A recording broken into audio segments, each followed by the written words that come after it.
की तसा काही हेतू नव्हता किंवा माझ्या विधानाचा आपापल्या पद्धतीनं अर्थ काढला गेला. बघा, राज ठाकरेंनी मुलाखत दिली आहे किंवा राज ठाकरेंनी एक दुसरी मुलाखत दिली आहे म्हणून युतीचा विषय चर्चेला आला असं मी मानत नाही. उद्धव ठाकरे यांनी सुद्धा मुलाखतीला एक उत्तर दिलेलं आहे. उत्तर म्हणजे सकारात्मक प्रतिसाद दिलेला आहे. मुलाखतींवरती चर्चा ठरत नाहीत. मुलाखतींवर चर्चा ठरतात का? आता एकनाथ शिंदे आणि फडणवीस हे समोर आल्यावरती फार गोड बोलतात, पण तसं नाही आहे ना. मिठ्या मारतील, बाजूला बसतील, एकमेकाकडे बघून नेत्रपल्लवी करतील, पण प्रत्यक्षात तसं चित्र आहे का? तसं चित्र नाही. त्याच्यामुळे राज ठाकरेंच्या दोन्ही मुलाखती, तिन्ही मुलाखती, त्यापेक्षा प्रत्यक्षात काय चाललंय हे आम्हाला माहिती आहे. आम्ही स्वतः माननीय उद्धव ठाकरे साहेब आणि शिवसेना हे MNS म्हणजे मनसे बरोबर राज ठाकरे यांच्या नातं जोडायला नक्कीच आमची सकारात्मक भूमिका आम्ही त्या संदर्भात ठेवलेली आहे.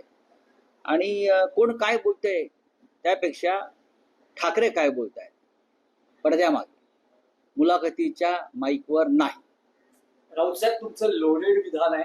याआधी युती हा शब्द होता, आता तुम्ही म्हणतात नातं जोडायला. कारण नात्यात ओलावाही असतो, प्रेमाचा ओलावा असतो, आपुलकीचा ओलावा असतो. बघा, महाराष्ट्राच्या ओलावा अजूनही महाराष्ट्राच्या जनतेच्या मनात आहे.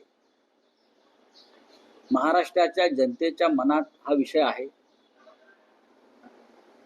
आणि दोघांवरही जनतेचं प्रेशर आहे, मराठी जनतेचं. हे तुम्हाला मी सांगतो. हे जसं प्रेशर भावनिक आहे तसं राजकीय सुद्धा.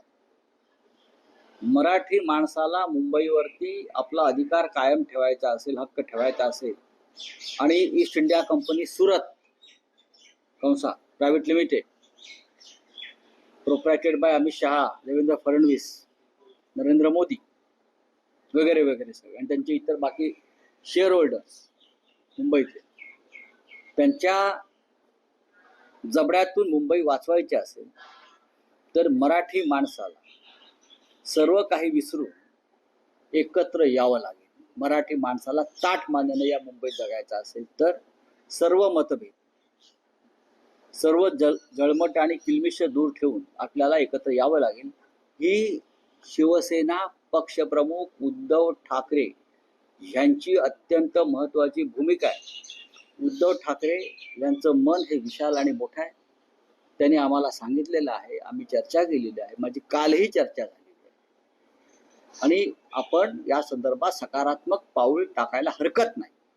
ही भूमिका आमचे पक्षप्रमुख शिवसेना प्रमुख बाळासाहेब ठाकरे यांचे सुपुत्र, ज्यांनी मराठी माणसासाठी शिवसेना स्थापन केली, ते माननीय उद्धव ठाकरे यांची ही एकदम मनसे आणि दिलसे भूमिका आहे. मराठी माणसाचं अहित होता कामा नये. मराठी माणसाच्या मनामध्ये काही योजना असतील, काही इच्छा असतील तर त्या पूर्ण करण्याच्या संदर्भात आपल्याला मागे हटता कामा नये. तीच माननीय बाळासाहेब ठाकरे यांना मानवंदना ठरेल. रावसाहेब, आणखी एक राज ठाकरेंचं या बैठकीतलं विधान किंवा भूमिका होती. त्यांना प्रश्न विचारण्यात आला की दिल्लीतून ठाकरे आणि पवार ब्रँड संपवण्याचा प्रयत्न होतोय का? तर त्यावर ते म्हणाले की होय, पण ठाकरे आणि पवार ब्रँड संपणार नाही, हवं तर मी कागदावर लिहून द्यायला तयार आहे. ते बरोबर बोलतायत आणि आम्ही तेच सांगतो.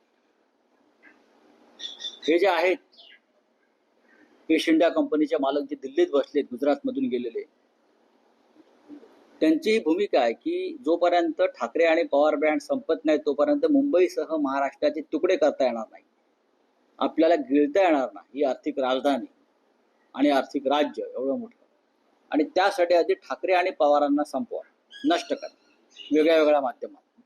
त्यासाठीच तर त्यांचे पक्ष तोडले, त्यांच्या लोकांना तुरुंगात टाकलं, त्यांचं चिन्ह काढून घेतलं, पक्ष काढून घेतला.